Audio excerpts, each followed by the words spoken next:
কথা আছে, যারা দেখতে নারী তার চলন বাঁকা। বাংলাদেশ ক্রিকেটের বাস্তবতায় ইমরুল কায়েস যেন এক হতভাগা।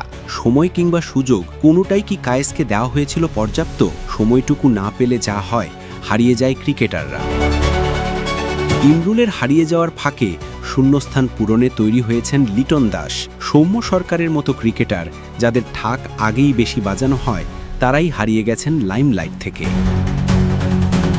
কায়েসের মতো ক্রিকেটারদের আর খুঁজে পাওয়া যায় না।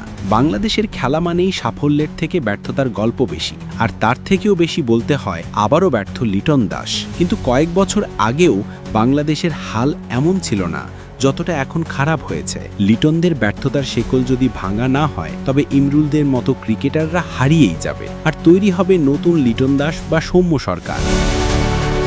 যাদেরকে বারবার সুযোগ দেওয়া হয়েছে, তাদের বাদ দিয়ে যারা অপেক্ষায় ছিলেন, তারা আদৌ কি খারাপ ছিলেন?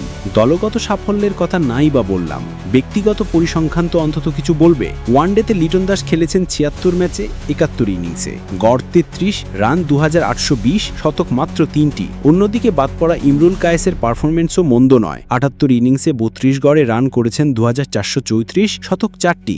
আরও অবাক করার বিষয় হল, লিটন দাস খেলেছেন ৯৪ ইনিংসে, করেছেন ২৫৫৯ রান। ইমরুলের থেকে ১৬ ইনিংস বেশি খেলে করেছেন মোটে ১৩৫ রান। যাদের নিয়ে এত পরিকল্পনা, তারা দিন শেষে বারবার হতাশ করেছেন। ইমরুল কায়েস হয়তো আর কখনো জাতীয় দলে ফিরবেন না বা ফেরানো হবে না, তবে লিটন সৌম্যরাই ঘুরে ফিরে খেলবেন। এক সিরিজে বাদ পড়ে পরের সিরিজেই আবার দলে ঢুকে পড়বেন। এই আসা যাওয়ার মিছিলেই প্রশ্ন, এই লিটনরা আসলে কখনো ঘুরে দাঁড়াতে পারবেন তো?